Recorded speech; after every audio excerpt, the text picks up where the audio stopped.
Estás escuchando The Bad Guy Show. Live from the greaterfemlatino.com. D'shon El Villano, El Bad Guy Show, aquí con un special edition Bad Guy Show. Hoy sábado estamos chileando aquí con el compadre Andy Valencia. Muchas gracias, Andy, for being here. Pew, pew, pew, pew, pew, pew. We actually do that for every guest. Yeah? Like, we do the little pew, pew, pew, pew, pew. Yeah, that's mine. That's that. You do it as well, but I promise you I didn't copy it. Oh, okay. I promise. Okay, well, great minds. So, Andy, you're an author. You're somewhat of an activist. So I don't really know what you meant by that. Yeah, I mean, cause you every time that there's been a conversation about like shit like rights, like people's rights and human rights and shit, you always speak up. Yeah. You always speak up, and I remember a conversation that we had. Well, I wasn't involved in this conversation. I just saw you and Prima go back and forth. I remember that. Yeah, that's why I don't go there anymore. Yeah. So much love, obviously, like to them and stuff, but I'm just yeah. But regardless where you are, if something like that comes up, you speak up. I will. Yeah. But I don't see that as being an activist as much as just not being shitty. Yeah. You kind of have to. You have a moral responsibility to say something when something is wrong, or if you can do something, you should always do something. Okay. That's Superman right there. I like that. That's what Superman would do. I like that, and yeah, that's kind of why I called you an activist. Yeah, I saw that, and then I talked about it on stage the other night. What was it? Last Wednesday, I talked about it on stage. I said, "Oh yeah, they invited me on a podcast, and they called me an activist. So let's all go together and find out why they called me." You also do comedy. You're a comedian. Yeah.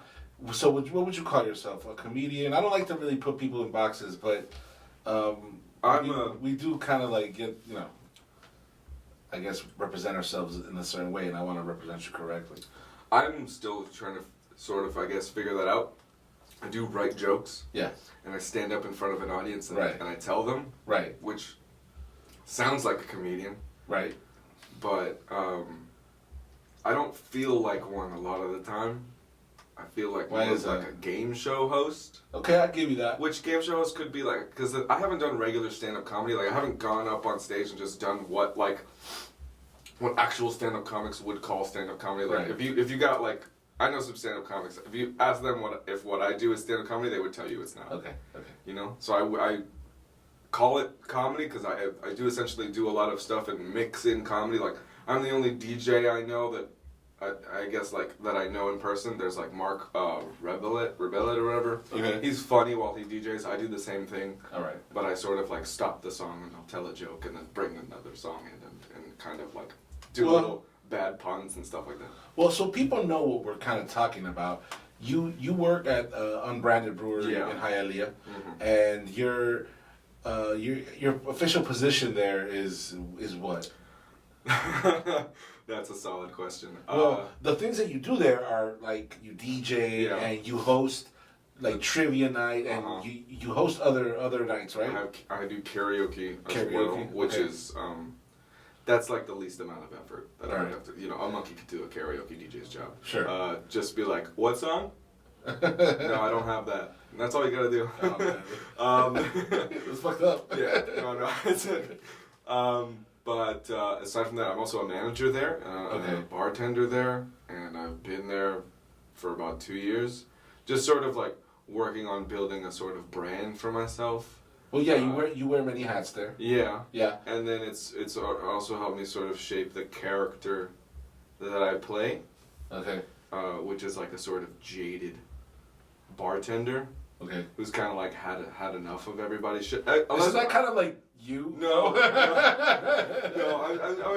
I like people for the most part. And when I'm actually bartending, I'm very friendly and but like when I'm telling jokes or writing jokes about bartending, I will just rip everybody. Like, fuck that guy, they're the worst. But, Fair enough. Yeah, I'm a professional. Okay. Like, I'm not gonna, that's number one. And you also involved kind of in their like PR, so to speak. You you come out in their like little videos, the TikTok videos, the Instagram videos. You do that as well. Yeah, that was kind of how the whole thing started with Andy's book club. Right. Which the idea was, and this all came from this guy who was my manager at the time. He's left the company since, but just kind of making fun of me a little bit because I'm a bit of a snob, I guess. And at Unbranded, there's a whole library of books. Okay.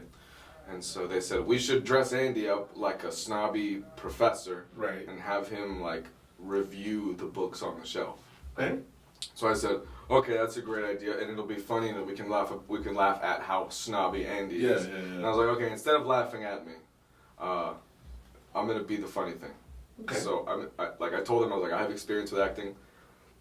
I have experience with acting. I have experience with joke writing and all this stuff and doing stand-up comedy. So I was like, okay, so let's do a spin on it. While reviewing the book, I will get hammered. So it'll be like, you ever watch Drunk History? Yeah. It'll be like that, but English class. Okay. Instead of history class. So that was how the entire character started, of the guy who's sort of, getting a little drunk on the clock, and it's kind of weird, and you don't know how to feel about it, but he's somehow still managing to get through this thing. Okay. And getting a little messier as it goes along. When that happens to trivia as well. Right, it does. Trivia, by the end, By the end of the game, I'm slurring, and I'm kind of stumbling around, dancing a little more. Right. But this is all a controlled environment. It's part of the act. It's part of the act. I've been doing it a long time. I've done ones where it's like, oh no, I'm not drinking today, and by the end of the show, I'm like, oh, okay, well, bye, and I don't know how to end it. But if I'm drunk, then it's like perfectly ending. Not completely drunk or anything at this point. It sounds like okay, Andy might have a little bit of a problem at that point, but I think I do a pretty good job. No, you do. I love seeing it. You know what I mean? And I've kind of I've been to a handful of them, and to be honest with you, I always have fun. Everybody always has fun. It's like you really know how to captivate the audience with everything that you're saying and you're doing, and you're funny and you're off the cuff, and you got some pretty obscure trivia sometimes. To be completely honest with you, I mean that's the point. I've been doing it for a long time. Okay, I can't really repeat questions. I have a lot of repeat players. Yeah. So they're gonna remember the answer to everything. Sure. If they're good at it. Sure. So I have to come up with new stuff all the time, and I write all the questions myself. You go to any other rinky-dink bar, and there's some guy there who's just you can't download it off the internet. He works for a company that they have people who do that, and they have a database of trivia questions. But no, it's me every Wednesday afternoon, pounding back Hialeah trying to get these questions out. I like that. And trying to figure it out. Just researching stuff and being like, that's a weird thing. Let's ask about that. Or even looking at the news and saying, that's an interesting thing. Everyone should be learning about that. Yeah. But let's see if they're paying attention to little minute details. Remember, what was it, the boat that blocked the Suez Canal? Yeah. What was the name of it? Do you remember the name of the boot? Shit. It was the Ever Given. Okay. And now I know that forever for no reason. Yeah, it's just non-vital piece of shit. I get you. And that's that's the whole point. Just sort of knowing nothing while seeming very smart. Yeah. I like it. I like the vibe of trivia, and I haven't been able to see your other nights, but I'm definitely gonna check it out because me and Diana want to do the karaoke, definitely. I mean, that's I love no, I don't love karaoke. No? A lot of people up there. Yeah, I mean, there's a few people who come to every Thursday, and they're some of my favorite people in the world. They're great individuals. They can't sing worth a damn, but that doesn't mean anything. You know what I mean? Right. I don't judge a person on their artistic capacity. Well, you go out there to just have a good time. Yeah, that's what karaoke's for. They're oh, I'm not gonna do karaoke. People are oh, I always walk around and I go, do you want to sing a song? And they go, no, that would be embarrassing. And I'm like, yeah, that's the point. That's the point, bro. You're supposed to get up there and embarrass the shit out of yourself. What do you think we're doing here? Do you think people are trying out for American Idol? It's karaoke night. Nobody gives a shit. Yeah. It's just fun. It's all good fun. But the idea is, of course, I don't want to spend the rest of my life at a bar hosting karaoke night, listening to drunks sing Total Eclipse of the Heart. Sure. I don't even want to spend the next week doing that. But I'll be real with you. Just the plan is to sort of turn it into something more. Like if someone goes and checks out trivia night and they're like, okay, yeah, this guy, you know, he has this special way of doing things. Yeah. Maybe they can implement it themselves, or they can have me do it for them. Okay. You know. I like it. Yeah. I like that. I want to go a little bit into like to know you a little bit, if that's okay. Yeah, man. Andy, you're like you're what, first generation born here from immigrants, is that correct? Yeah. Yeah. My parents are from Cartagena, Colombia. Okay. Even my older brother Mao is born in Cartagena. Okay. So I'm literally. He's fully adapted though. Oh yeah. Like I'm first, like member of the family. Like even my older brother is Colombian. Yeah. I was number 1 in America. Yeah, that's cool. Which you is and your a sister, great right? title. Well, she's number 2. She's number 2. Yeah. Number 1 in America, baby. Number 1 in America is a great title to have, and that's me. As a first generation born in the United States, I could bet that you had to go through like, you know, watching your parents like struggle for, you know, in certain areas. You know, what was that like, man? I would say, yeah, we didn't grow up with a lot of money, but when you grow up without a lot of money, you don't really notice it if you're too busy having a good time. Okay. Or too busy having a bad time. Sure. My parents, you know, they fought a lot. Everybody's parents fight a lot. Right. I've had 3 shots of rum and I'm crying. No, they fought a lot. It was cool. It was cool when they stopped fighting, which, I mean, they, you know, separated. And that was the best thing that could have happened. Right. But, like, struggling sometimes in terms of money, that was a real thing, of course. And then, but, you know, being a first generation anywhere else except Miami would be difficult. I believe that. But it's not difficult here because everybody is. Yeah, everybody I went to school with, I'm like, oh, where are you from? They go, I'm from Honduras. Where are you from? Right. Cuban. Right. 90% of the time. I'm like, oh, okay, yeah. No one's from here. I didn't know there were white people. That's crazy. No, but yeah, because you leave Miami and like it's a bubble. Like it's so anywhere crazy. else, even you go to Fort Lauderdale and it's totally different. Yeah, no, it's different. I'll tell you, there's a moment where I learned that Miami was a bubble. I moved to New York after high school. Okay. And was there for a few years, and I went for a job interview, and on my resume it says I speak English and Spanish. Okay. And the lady interviewing me goes, you speak English and Spanish? And I went, yeah, just the 2. Because that's the basic it's like skill set. Yeah, right? Like here in Miami. What, you don't? No, but they don't. Right. And I sounded super condescending. It was like, do you speak English and Spanish? I go, yeah, just the 2. And she goes, oh, just the 2? Oh, like, my God. I was like, what? Like, she's like, I only speak 1 language. I was like, oh. Kind of like clicked in my head. It's like, oh yeah, of course. Other people don't do that. Yeah, which is strange to me. It is strange. It is strange because you grow up kind of in a household where your parents are speaking Spanish to you and you're like speaking English back to them type of shit. Yes. Yeah. I thought that was I didn't know that was a unique experience. Yeah, it is. That's the thing. I didn't realize that was like, I thought it was just, everybody does that. Everybody, of course. I mean, it's not until you get older and you sort of meet other people and expand your horizons, you're like, oh. Do you ever feel like, as having that advantage sort of over your parents being born in the United States, you feel obligated in any way to like,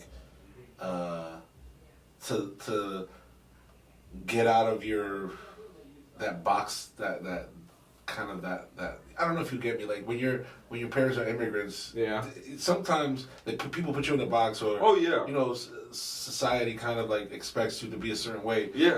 No, I know exactly what the fuck you're talking about. I'm the second born, but I was the first one to be in the gifted program at school. Oh wow. Which is like, you thought you could put a kid in a box. It's like, put him in a smaller box. A box within a box. A box within a box of a bunch of other little boxes. A bunch of other smart kids who are in their own boxes as well. It's fucked up, the kind of pressure that'll put on a kid. And I still know a few people who grew up in like what was called the gifted program. Yeah. Because somehow they kind of gravitate around each other. Like the kids who grew up in that thing just sort of like have a weird, like my wife was in the gifted program. Okay. I didn't meet her until like 2020. That's what you're saying. So like they all just sort of like, you can tell, because the kid will be like really depressed. Or a kid will be like, I have like really bad anxiety. And it all comes from that pressure. So wow. It was like, okay, you're really good at testing, or you're really smart, and you're doing great in school. And also you're the first fucking kid to be born in America. That's the land of opportunity. Yeah. So it's like, this is going to be a doctor or a lawyer or a politician. And I'm like, I want to tell dick jokes and drink beer. Yeah. No, but at what point, because the pressure is big as a first gen born here, and kind of getting out of that kind of like lane that they have almost like drawn out for you. What was that like for you? And did it involve creativity? 100%. I mean, it was easy for me. I will say, like, of course, like, when you get in the gifted program, everyone thinks you're going to grow up and be, which you find, that's the hard part about being, quote unquote, the smartest kid in the school, or being with all the smartest kids in the school, is that, like, everyone thinks you're a genius, and then they get to talk to you, like, oh no, you're just kind of a moron like everybody else. Yeah. Like, I'm 7. Okay? I'm 7 years old. I'm just as smart as, if I am smarter, maybe I'm 9 in here, which is still kind of a fucking idiot, like, sure. Which is totally fine.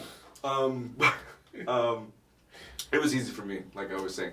When I was, before I could even form memories, my mom has this great story about, I was at a McDonald's play place performing The Lion King. Holy shit. And all the kids got out of the playground and watched me. That's crazy. So, like, they've always known that I crave attention. Okay. Which is, obvious, I guess. Purple hair? Sure. Yeah, I love purple hair. I think it looks good. It's not. It does, no, it looks great. It's not part of it. But part of it is having a microphone next to my mouth all the time when I talk. It's kind of like my preferred way of communicating. Yeah. People looking at me and all that stuff, like, they knew that. They knew that I was like a born performer. Okay, that's cool. And they were like, go to school for it. I was like, no, don't want to. Nothing is good for killing how much you love something than like learning everything about it and studying it and going to school for it, because then it feels like work. And there are times when it's time to perform. It's time for me to get on stage and be funny. Yeah. And I'll be at home like, ugh, I have to go be funny. Right. And it feels like a job. That's really something. Wow. But like, as soon as I'm up there, that feeling is gone. That feeling of like, oh, all right, let's fucking do this. As soon as I'm over there, it's gone. And then next thing I know, it's over. And I'm going home, and I'm like, back to the. No, I'm just thinking like, I don't know why I was dreading it so much. Okay. That was so great. I feel fantastic. All right. But like every time, and it's every week. You know what I mean? And like, I always feel like, oh. Sometimes I'm excited for it. And other times like, oh my god, I can't believe I have to do this. Right. You're human. Now, is there a point where you ever took any instruction on any kind of like artistic thing, music, acting, anything at all? I mean, I'm a musician as well, which we didn't cover. Or you call me an activist, and I'm everything but. I'm a musician. I play drums. I played drums growing up in a church band. Cool. If you could believe it. I was an evangelical Christian for way too long. Yeah. Don't like that stuff. It's a cult. No wonder you have so many traumas, man. Yeah. No, that's a real thing, man. That's real. It does bring a lot of. Yeah, you know. Okay, you know what I'm talking about. I grew up Adventist. That's just as bad. It's weird, man. And like getting out of it is a. Yeah. Anyway, I'm not here to bash Christians or anything like that. I'm not here to bash Christians or anything. Believe in what you will or whatever. Just what was that? What was the question? Like growing up, like did you take any instruction? Oh yes. Yeah, you were telling me about you played the drums and all that. Self-taught drummer. Yeah, self-taught. Okay. Self-taught actor. Okay. And I'm pretty good, if you ask me. I would say. Whenever I took classes in school, which was like drama class. Sure. Which is whatever. Everyone would always say the same thing. Oh, you're a natural. Okay. I've performed a few things for TV for Unbranded. Okay. And they say the same thing. Oh, you're a natural. Nice. So, don't need fucking instruction if you ask me. Never been instructed on anything creative. Neither writing. If you've read my book, have you read it? There is no sense of professionalism anywhere. Yeah, it seems like it's your first book. Oh, that's... Actually, there's a few questions I want to ask you about the book, but, no instruction. And let's go into why I'm a shitty writer. Okay. I gotta pour another one. Let's pour another one.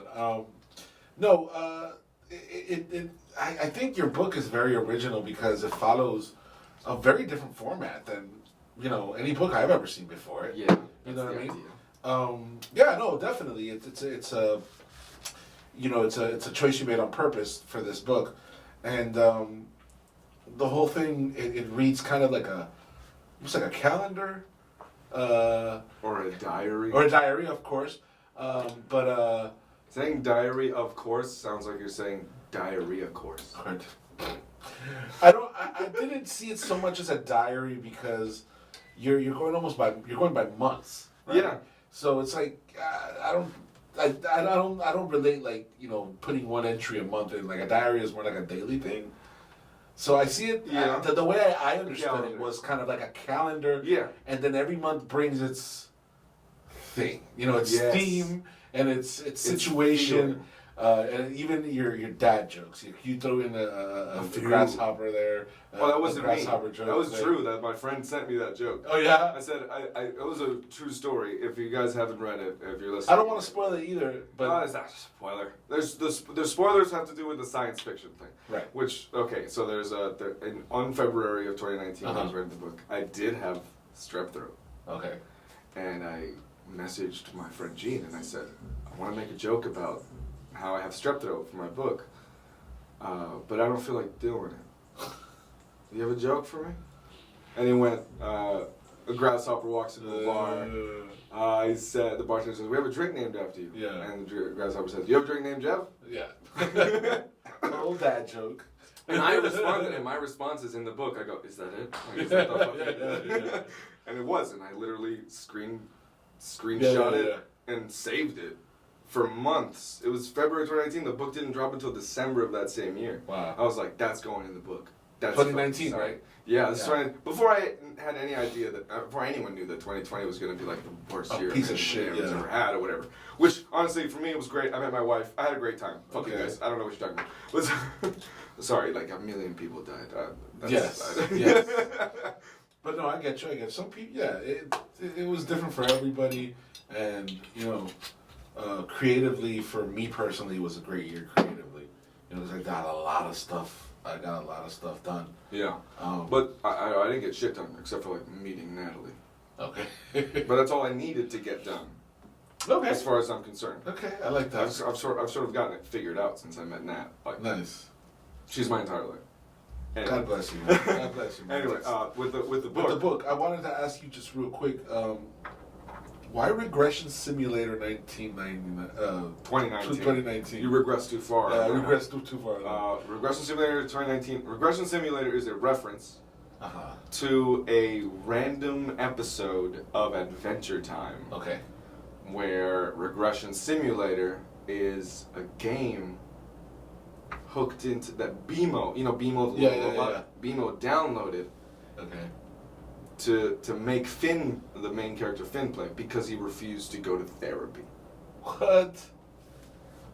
He's dealing with some trauma, some repressed memories, and he won't talk to anyone about it. So BMO disguises therapy as a video game called Regression Simulator. Nice. And that's like an obscure reference. I can't imagine I can imagine somebody else getting it. Someone else getting off it, or some off the bat. No way. Yeah. But like someone, reading my book and putting it away. And a couple of years go by, and watching, and then it pops up on the screen. And they're like, "What the fuck?" Okay. They're like, "Of course, Andy would do something like that. That guy loves Adventure Time." So that's what the title is, and regression is a form of therapy. Yeah. Yeah. And so I still use the book as therapy. A book I wrote 3 years ago. I still use it as therapy. How so? I read it 2 days ago. Really? In one sitting. I put the playlist on. Yeah. Because it comes with playlists. Okay. I didn't know that. It's awesome. There's little barcodes in the front cover. Okay. That if you scan them on your Spotify app using your phone camera, it'll take you to. And I don't mention it by. It's like a little. Wow. I'm gonna experience it in another way now. Exactly. Okay, that's very cool. And there's 2 playlists. So you can experience it in two different ways. Nice. So one playlist is curated by the artists that were involved in the book. Okay. And then the other playlist is my yours personal. Okay. And but so I read it the other day, and I was having like sort of like a depressive episode. I was kind of freaking out about some internal things, as we do. Sorry to hear that. No, it's cool, man. That's how you live. And so and so I'm doing that, and I decided I wrote all my. It was a Wednesday, so I finished my trivia slideshow. Right. While having a panic attack. Damn. And it was like a fun one. It was a season 2 premiere. The one that we just had. Yes, Yeah, it was that same day, and I was there, and I did the thing, and it was fun, and then I was kind of sitting there moping around a little bit, and I go, okay, let me read this book real quick, figure it out, and then it works as like a baseline to find yourself. Write down your emotions once a month for an entire year, and then you can use that as therapy for the rest of your life. Because you'll be like, okay, I kind of get it. It's April right now. It's 2 years. It's April now, and then I'll read April. And April in my book is all about death. Okay. Because a friend of mine died April 2019. Oh, wow. So that's all I thought about. Wow. And then, not even a friend, it was a guy I knew who got shot and killed in South Beach. A guy I used to buy cocaine from. But like whatever, it's it's a bummer, right? It makes you feel shitty. Shit. So I thought about. Coke no more. No, I was living in New York at the time. Okay. He got shot in Miami. And so the guy died, and I thought about all my dead friends, and I wrote a whole piece about death, and I was like, it's April now, and what am I worried about? Like, oh, I don't know how to be funny. Okay. This time 3 years ago, I was so concerned with mortality. So it's like, okay. Your feelings are moving. They're alive. Right. How do you deal with them? You know, and that's sort of like I said, it's a therapeutic exercise for anyone to write down your emotions and then go over them later. Really? Yeah. I mean, you should do it. I think everybody should go to therapy. I mean, I kind of do it because I write a lot of songs. There you go. You know what I'm saying? You're a creative. You're a creative, so it's a whole different thing. Okay, yeah. I mean, creatives, of course, have this whole thing where constantly writing. You know, yeah. Constantly putting emotions to music. And it comes to the point where I didn't know whether I was writing the book for someone else to read or if I was writing the book for myself to read later on. Wow, that's very interesting, man. And look at it and be like, you're a fucking idiot. Well, it's for both because proven. People have read it. People have read it. And people like it. And you read it. And I read it still. Yeah. And people still read it now. Yeah, I think it's very much like one of those kind of like experimental books in format, in content. I fucked up by putting 2019 in the title though. Yeah, makes it seem outdated. It dates it. It dates it. It like dates literally. It dates it, but at the same time, you know what? It's part of that creative process that you had to just be able to put it out there. It takes a lot of guts, man, because you're putting something out there that you're gonna get like opinions about, and you got to realize not all opinions are gonna be good. Person who was a close friend of mine told me he didn't like the book. Oh my god, it ruined my fucking month, dude. Wow. I still think about it. Yeah, I saw that guy last night. Wow, he's still like. No, it's cool. He's a writer as well. Okay. That's the thing. Other writers don't like my shit. I see what you're saying. Because I don't write like a writer. You don't write like a writer. At all. I write like I talk. I use commas where there shouldn't be one. Because I put a pause there in my mind. That it's going to go there. And I want it to be like an invitation into like my emotions. And then the entire goal of the book was to make someone who felt like I felt feel a little less alone. Right. You've dealt with a lot of those feelings that you have of depression and loneliness in this book. Yeah, definitely. And anger, like hell. Right. And that's it's separated into 3 acts. What is it? Despair, indulgence, and then regression. Okay. So the middle of the book, I'm an asshole.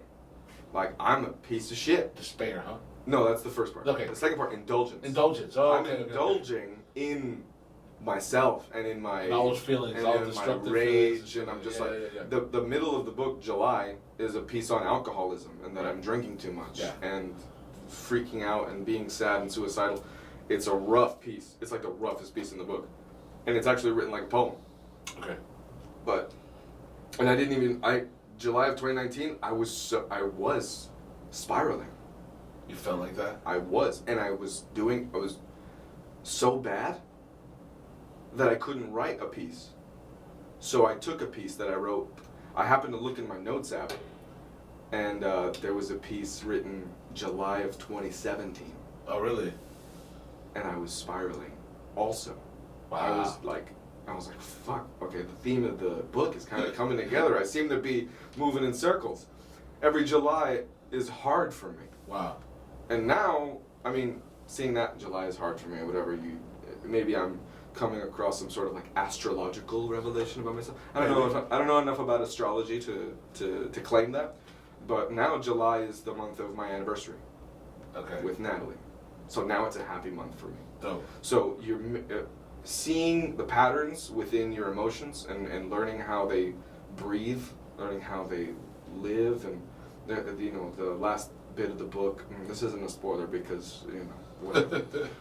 The book is about sadness. Spoiler alert. You don't. Those feelings of sadness and depression, they never go away. Right. They're just kind of like resting. And it's like breaths, they go in and they go out. You kind of have to learn how to ride the waves. Okay. And keep kind of like when you're tripping and shit, you gotta learn how lean to ride into that it. shit. Yeah. Lean into it. Be like, if you know you're feeling sad, surround yourself with people that are okay with the fact that you're feeling sad, and be like, I can't really talk right now. Right. And I'm feeling kind of sad. And a supportive friend will be like, do you want to talk about it? And you can either choose not to, and that'll be okay, or you can talk about it, and I'll be here to listen.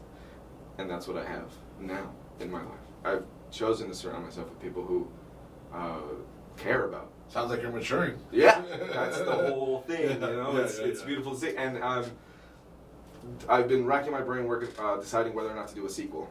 Well, that was actually my next question. Are you planning any sequel or any other book? I write all the time. Okay. But I'm in this weird point in my life where I'm just writing love poems. Okay. Cause I've been with my wife for almost 2 years now, and I can't stop writing poems about her. I can't stop writing about her. I can't stop when she's sleeping next to me. I'm just like, oh, look how pretty she is. I'm gonna write a poem on my notes app. Like that's, it's like the modern day, like the Victoria, like you see these period pieces and like people get up and they, oh, I gotta go to the typewriter. Like you can just relate. I can just relate. do it now. You just watch her sleep and you're like, oh fuck. Let me tell you something. I've been with Diana for 14 years, and I still write love songs to her. It's incredible. I still write her poems. She inspires me. But it's to the point where it's her the inspiration that's coming from my wife is blocking everything else. Right. My best writing came from a moment where I had no hope. You think that sometimes, but then you go back and you look at the stuff that love inspired, and it's not that one is better than the other one. It's just and personally, I've written a lot of depressed songs, especially in the past, and I write more love songs now than I ever did before, because to me it's like love has me in a better place in life. Yeah, you know what I'm saying, and I don't deal with my emotions the way I used to deal with them. I've learned that I have to deal with things as a unit type of thing. Mm-hmm. So yeah, you're not alone anymore. Right. You see yourself as a we. Yes. Rather than a me. Exactly. Yeah. That's exactly. And that shit it's lovely. It's inspiring. Yeah, but people don't relate to that shit. No, but there's something that people do relate to, and it's love, in any context. Maybe if I were to pretend that the love was unrequited. And that, you could do that right from there, and then people relate to to that. Do that too. Everyone can relate to being in love with someone who doesn't love them back. I'm not gonna sit down and tell you that all the songs that I write are just like, oh, blah, blah, blah. I have plenty of songs on the upcoming album that I got coming out. Some about leaving, like a woman that left me, and I wanna drink my sorrows away. Another one where I broke up and now she's coming back, and I'm like, nah. You know what I mean? So yeah. And other songs where I'm telling my wife I love you more than anything in this world. You know what I mean? Okay, so this is not a podcast anymore. This is a writer's room for Andy's book, and we're coming up with possible sequel ideas. Yes. I don't think that you should do a sequel per se. I think you should come out with a new book. Yeah. You know, and if it's a love, and it's a book with love poems, then let it be that. Let it be what you want to be. And you know what? Like, this thing that you have right now, that it's like, you know, it takes a lot of work to conserve it. It takes, like, what? Being in a relationship and being in love.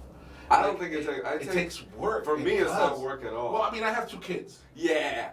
So it's easy. That's work. It's easy to fall into these routines. Yeah.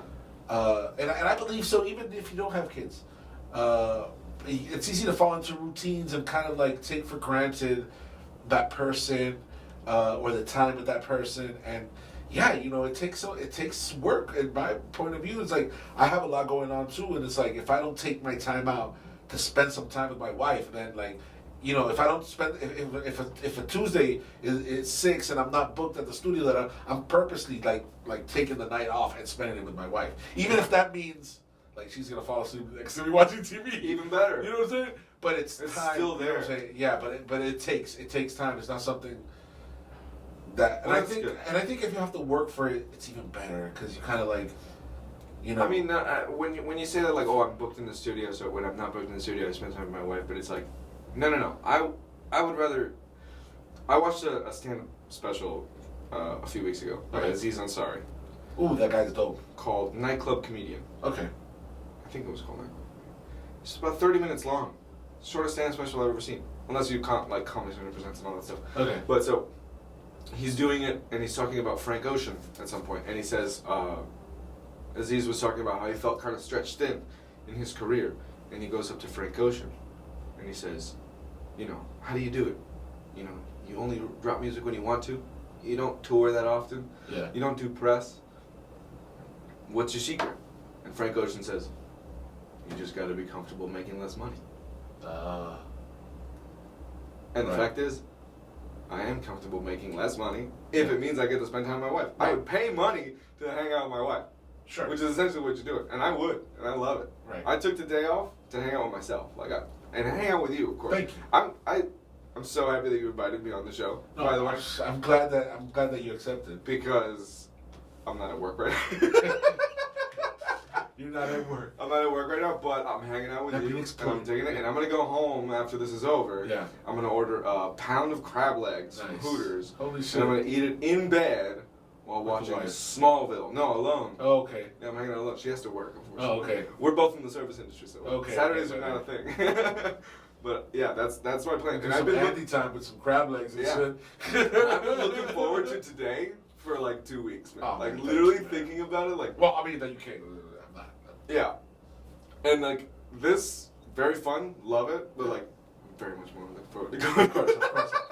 And I'm not gonna keep you too. No, honestly, like I would sit here and talk to you for 24 hours. That's dope. This is great, and I love learning about it. Like you and I, we hang out often. Like I see you all the time. But I think this is the most that we've ever like. You and I never sat down at a table and really gotten to know each other. Shots and say, hey, that's what's up. I love that. I'm so mad that this bottle is empty. Yes. Like there should be another one. There should be another one. And there should be its own show. 24-hour live stream. Watch Andy and Bio just go through our issues together. I mean, No, I love it that I have good chemistry with you too, because sometimes it's hard without that chemistry. It's hard to do this job without. Oh, you interview people? I had a podcast before. I've interviewed a few people that it's kind of like pulling teeth, to get them to speak. Really? Yeah. What are you doing, like, as an artist that you're not like totally like dreaming about talking about yourself? Dude, I'm telling you, it's like I don't know, like I think that one guest that I had one time, I think he was like heavily on drugs. Oh yeah, that's you know what I'm saying. So it was a challenge, but it was interesting as well. It wasn't this fluent and this vibey, but it was his own little vibe. Yeah. I did want to ask you about what you said earlier. What your like future goals are as a writer, comedian, as an artist, activist. Where do you see yourself as Andy Valencia, the performer, the comedian, the writer in 5 years? Oh man, I hate that question. Yeah? I hate it so much. That's why I had to ask it. It's a terrible question. Terrible there's always whenever people ask me that, I always don't answer it. I will answer it though, but I want to ask you something first. Okay. Think about yourself 5 years ago. Are you where you thought you'd be? 5 years ago to today? Are you where you thought you would be? I'm where I hoped I'd be. That's great. Where was I 5 years ago? I've never thought about it myself.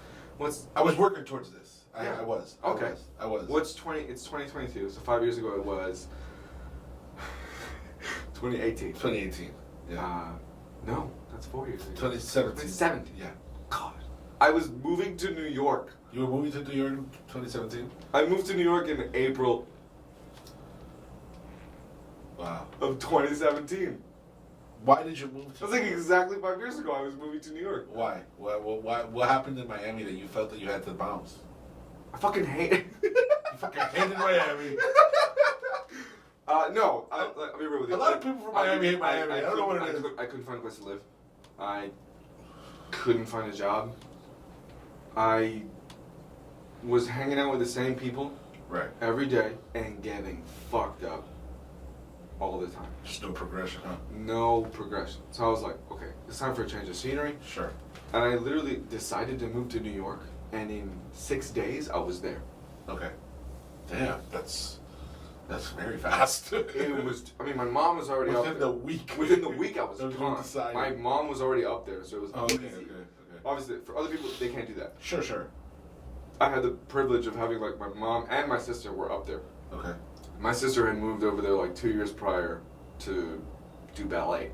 Oh wow. Because my sister's way more talented than I am, but just like a little less charismatic, and that's the only difference. Okay. And so she went up there and she was up there, and I was like, okay, I miss my sister and I miss my mom. Oh. Can't stand being around my dad right now. Oh my god. Let me get some of that beer. What do you got there? Got some Bud Light, sir. Bud Light, baby. This show is not brought to you by Bud Light. Just putting that out there. It's not brought to you by Bud Light. But I am. All right. So what was I saying? I go to New York in 2017. Cheers. And that's where I was 5 years ago. Yeah. So would I say I am where I'd hoped I would have been?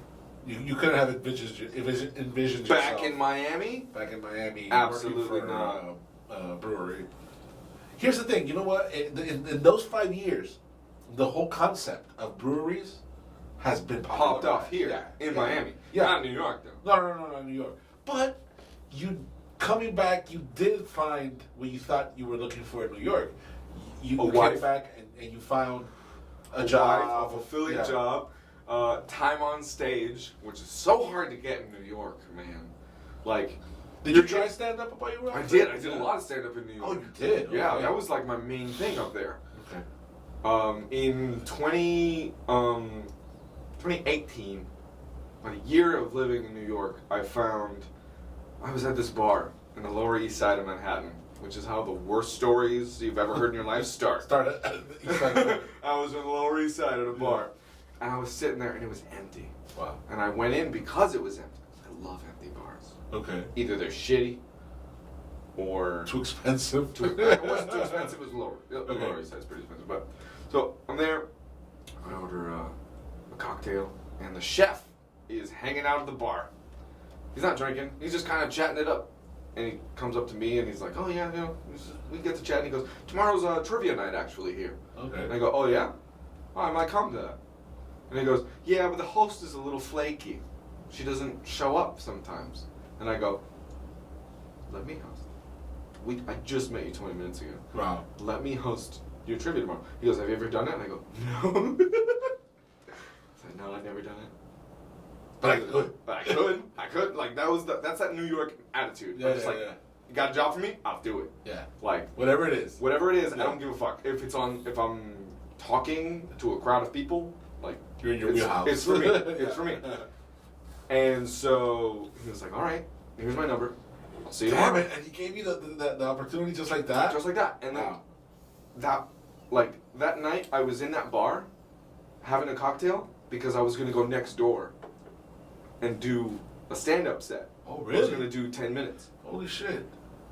And so... Small world, huh? Yeah, like, I went to the club, I saw the comedy club, and I was like, there's a lot of people in there. And I don't want to, like, be seen drinking before my set. Sure. I'm going to go next door and have a drink before I go on stage. So I did. And, yeah, I met him. And then it turned into a whole thing. Okay. I did trivia there for a few months. The bar ended up closing down, that's why I stopped. Okay. But I always had a love for it. Nice. Like a love for essentially hosting like a game show. You're great at it, let me tell you. That's like, it's like my, and I watch game shows at home. I have... You're like a ghetto game show host. Yeah, I watch Game Show Network, and I fucking love it. Yeah. I watch Is It Cake? Have you seen Is It Cake on Netflix? Never. It's great. It's the stupidest show. Is it cake? Is it cake? What do you like? It's like bakers, and they have to do like hyper-realistic things, and then they cut into it, and it's like, oh shit, it's cake. It's fucking awesome, and it's hosted by an SNL guy named Mikey Day, who is... I've been like watching him ever since he started on SNL. He is hilarious every time on SNL. Yeah.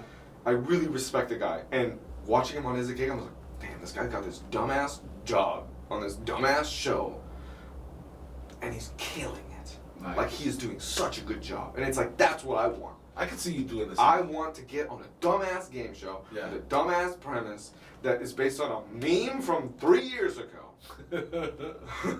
and just absolutely nail it. Like, this guy's nailing it. That's dope. That's where I would hope I would be in 5 years.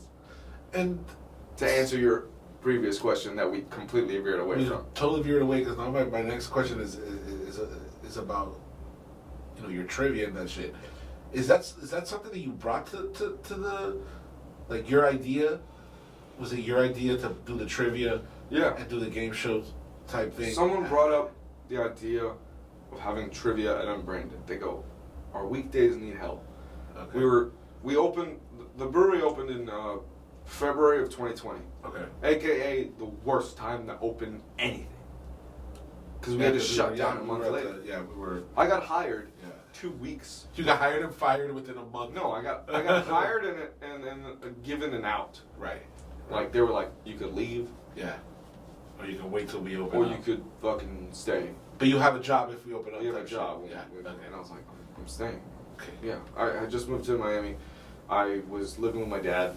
Okay. So I didn't have, like, expenses. I didn't have rent to pay or anything. So I had the luxury of being able to stay, which was the best blessing I could have ever had. Like, having my dad give me a place to live. And so, down the line, we go on, and we're opening back up, and things are happening, and we go, our weekdays need help because people aren't going out on weekdays. Yeah. And I said, someone else said trivia. Trivia. Yeah. And I hadn't put it on my resume. And I was like, I've hosted it. I've hosted trivia. Yeah. Like, I've done this before. Like, I know how to do it. I have a format that I very much enjoy that works with my comedy style. Very well, yeah. And I can do it. And they go, okay, 3 weeks. You have 3 weeks to prepare. That's cool. And we're going to make it work. And then it did. And that was a year and a week ago. Yeah. Like, that I had my first one. Yeah, and now it's grown into this thing that, like... It's a thing. It's a thing. Like, people, like... How does that feel, dude? How does that feel to have... I have chills. That little success. It's not a little success. It's not common, you know what I'm saying? And it's like, it's cool that it's a branded and that you have a job there and everything, but it's totally Andy driven. Yeah, it's 100% Andy driven and Andy centric. It's about me. Yes, like it is. It is. It's a trivia show where you're playing against me. Yeah, no, it's actually like a head trip inside your. It's like a John Malkovich thing, like going inside your brain, and then like all these obscure thoughts that not shit thoughts, these obscure thoughts that you have come out, and these questions that you have. And it's like, even the Nickelodeon ones that you did last week, and it was like. I was like, holy shit, this is so obscure. Yeah, no, the last question was about T.J. Henderson. Yes, like, I loved watching Smart How am I supposed to remember the mascot from that school? Like, I mean, I like the show. I remember because there was the episode that stands out in my mind is when T.J. is the mascot. And he says, I'm the Piedmont Penguin. And I was like, that's hilarious. When I was a little kid, I thought it was super funny. Wow. And that little comedy bit, that little timing that he did, survived in your head. It survived in my head, and I was like, and then obviously like, it's a show about a kid who has a lot of pressure put onto him. Sure. As a smart kid. And you can relate to that. And that's why I love the show. Right? And he had an older brother named Marcus. Yeah. Which is literally Wow. Mauricio. And Mauricio's got a dumbass friend. And my brother's always delivered on bringing a dumbass friend into my fucking life. Consistent. Yeah, it's like he had one dumbass friend when we were growing up, and that guy's a cop now. Wow. Yeah. That's what happens to dumbass people. They turn into cops. And he's got other dumbass friends who went to church, and it's like, and you're not one of them. Thank you. Thank you. You're not one of them. Yeah, I mean, I met you through my brother essentially because like you're part of the family. Right. Like we're like extended cousins. Like we're like cousins through marriage and all that stuff, and that's great. But like I met you through my brother, and if it wasn't for my brother, I never would have met you. So sure. Shout out to Maui. Shout out to Maui. Shout out to Maui. You're incredible. Maui, so much, Maui is. I would literally. No, I wouldn't. I would say I would die for him. He wouldn't let me. Oh, that's so sweet. And that's. I would definitely think about donating maybe like a testicle if you needed one. Like I would like at least submit it to my wife so we can take that decision together. But I love him, man. I love him. Oh man, I almost fucking spit the beer out. How dare you? That's hilarious. I love you, bro, and you know he's actually one of my best friends. Yeah, you know he's one of my best friends. I unfortunately don't have as much time as I wish I could spend with him, but like every time that we link up, like I try to always link up with Maui because he's like one of my best friends. Like I could talk to Maui about anything, dude, and he doesn't judge me, bro. And the thing is, with my relationship with my siblings is so weird. Like you didn't have that? Did you have that when you were kids though? No, I hated the guy. He would like beat you up. Type yeah, shit? Yeah. He was because he was bigger. Shit. He was bigger. Yeah. And he bigger and still is kind of bigger. Yeah. I think I'm a little taller than him, but I don't know. Right. I haven't really like stood back. I don't think. Even then, like even now, I don't like. Listen, now I can take anybody. Like I'm a fighter. Sure. I can fight. Okay. That's for damn sure. But if he would have come at me like that's the one guy I know that he could fight. Yeah, that's crazy. But now you don't have that. Now you have a totally different relationship. A different relationship. Yeah. We grew up hating each other. I listened to rock music because he listened to rap music. Wow. It was like fuck you, yeah. I'm el otro, you know, I'm el otro man. You know, so I was fucking listening to other shit. That's hilarious, though. And that's formulated my entire personality. So he kind of has a hand in everything that I've done. Like he doesn't like being sort of paid attention to. He doesn't like being the center of attention. So I was like, you know what, I'm gonna be the center of attention. And now it's my entire personality is that. Yeah. You know? That's crazy.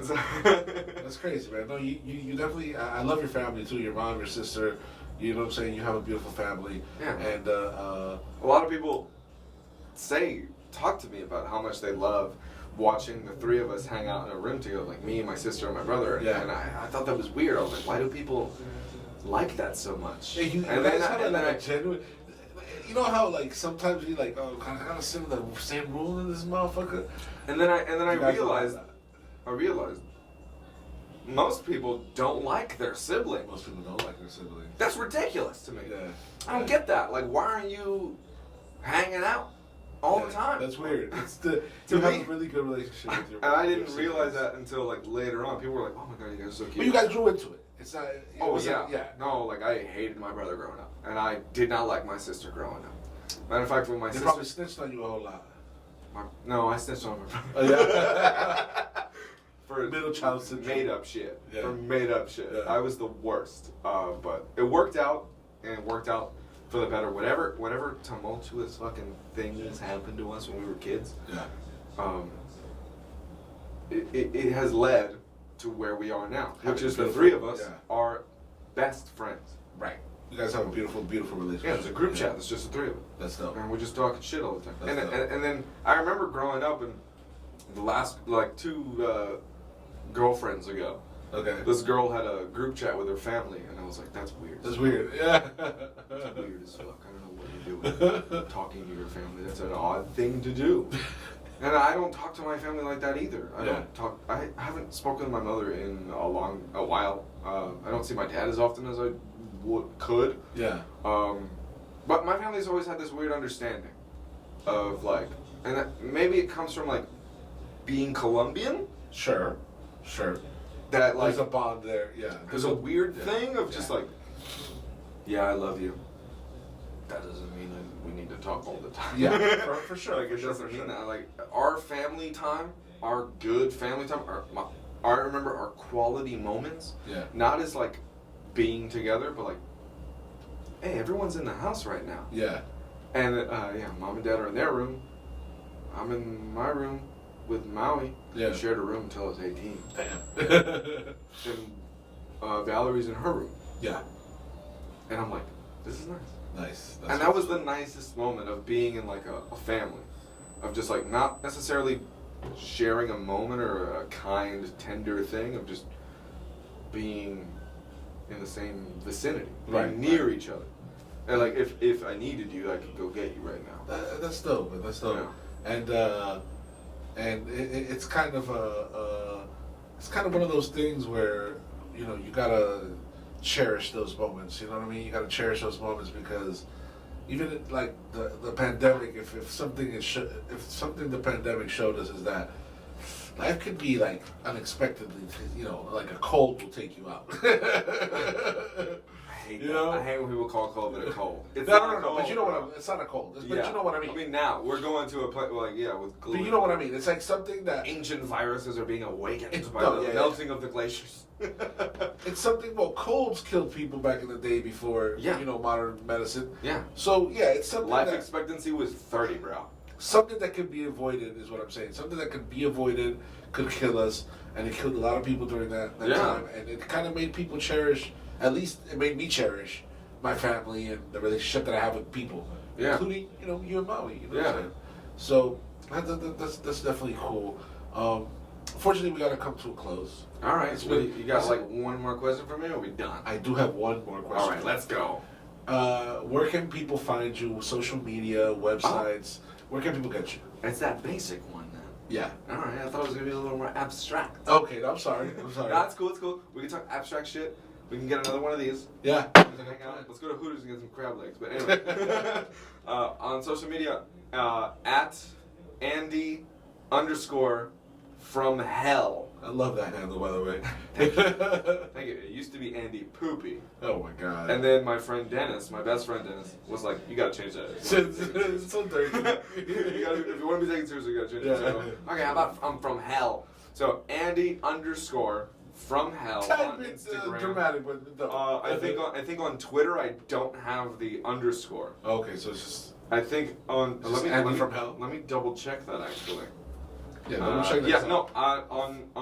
On Twitter I have the underscore. Andy _ from hell. On Twitter, which I tweet not that often, but I do like it, and I have the underscore both places. So forget everything I said about the underscore not being it somewhere else. It's Andy _ from hell on Instagram and Twitter. Instagram I post more of like the stuff that's actually happening in my life, like new shows, a new book, new projects, trivia shows, karaoke nights, DJ sets, comedy sets, all that sort of thing. Nice. Stuff that's happening at Unbranded, beer specials, all that stuff. Who doesn't like a beer special? Right? It's great. We need one right now. So, beer special. I'm having a very special beer and because it's with you. Oh, thank you. Andy, I wanna thank you for coming out. It's been so dope to kick it with you and to get to know you a little better. You being that your family, and we always see each other, but we've never had kind of like that one-on-one type thing. Really. And I love the fact that we're able to sit down here and speak to, you know what I'm saying, like your experiences and your talent and the things that you do, because I'm for one a fan. And I think that people should definitely check the shit that you do and just, kind of being in the presence of you is so dope, because, you're a great person to be around, I believe, you know what I mean? And if I had something to like say to somebody and I felt like, and you know what, let me talk to you real quick. You know what I'm saying? Like you inspire that kind of confidence. So. They say star quality is everyone wants to be your friend. And then, but I think that real star quality is that everyone already thinks they are. Nice. That's very cool. Yeah, that's very cool. And I like when people. I might steal that from you. I like when people treat me like I'm their friend. Yeah. And I like treating treating all the people I meet like they're an old friend. No doubt. I greet every single person like it's been so long since I've seen them, and I'm glad that we got to spend this time together. No doubt, man. It's very cool. Pew, pew, pew, pew, pew, pew, pew. I can't get over that. Oh, so do you not have like a soundboard? I do this right here. Pew, pew, pew, pew, pew, pew. Yeah, bro. Come to my DJ sets on Friday. I actually have a. And on karaoke, I have a fucking. When I think someone sang it well, you do the pew pew. I do it. I press the button and it happens. You should record yourself saying pew pew pew pew pew, and then run that sound. Yeah, there. That's not bad. Yeah, teach me how to do that. Some shit like that. I'm more of a man and a microphone kind of thing. I don't really know how the electronics. Okay, if I can help, I will. Yes, teach me today. So you already know, man. El Bad Guy Show. We're live at the Great FM Latino.com, WQRXDB. Nosotros somos la Gran FM Latina. Thank you, the Great FM Latino. Thank you, the Great FM, for putting us up and letting us do this little show. We're going to have this up on YouTube next week, like Thursday or Friday. So check it out. And we're always live on Sundays, 8 p.m. to 10 p.m. Tomorrow we got some excellent guests. Saga Veterano. I think he's in Alabama, so he's gonna zoom in. Oof. And then we also have in the crib, we have another guest, which yeah, Mike Sessions. Mike Sessions gonna be here tomorrow as well. Yeah. So check us out, and Andy, thank you so much. Trivia every Wednesday night, and karaoke every Thursday night, and a DJ set every Friday night. And DJ sets every Friday night. And then I'm bartending every Saturday night. And, oh boy. And Sunday night. Go check out. Go to Unbranded, I'll be there. Yeah, go to Unbranded, I'll be there. I'm gonna put the website and the logo of Unbranded and everything. So ya tu sabes. And yeah, man, we out, man. Thank you so much. I hope we can do this again. Yeah, we are. Yeah, no, we are. We will do this. We'll invite maybe somebody else and make it maybe. Oh, you know what? We can invite your brother. That'd be fun. And you know what we can talk about? We can talk about fucking comic book movies or movies in general. Hell yeah. We can talk movies and music and shit like that. That's my jam. Yeah. Yeah. Yeah. Okay, we're gonna invite Mao. Hell yeah, let's have a whole theme going on here. Yeah, I like that. Let's have a trivia game, a live trivia that would be dope too. Do something stupid. Yeah, it'll be fun. I like I'll that. See you guys then, man. I like that idea. All right, shout out to the Anita that was listening to us too, and everybody who's checking us out. The Anita listening? Yeah. The Anita. And I got this criticism the other day that this is a Spanish station. This is the Great FM Latino. And we're talking English. And it's like, listen. Bueno pues. This is America, man. You gotta talk English, man. No. Pero si querías que te hablas español, te hablas español, pues. Que tú también sabes español. Estás escuchando The Bad Guy Show.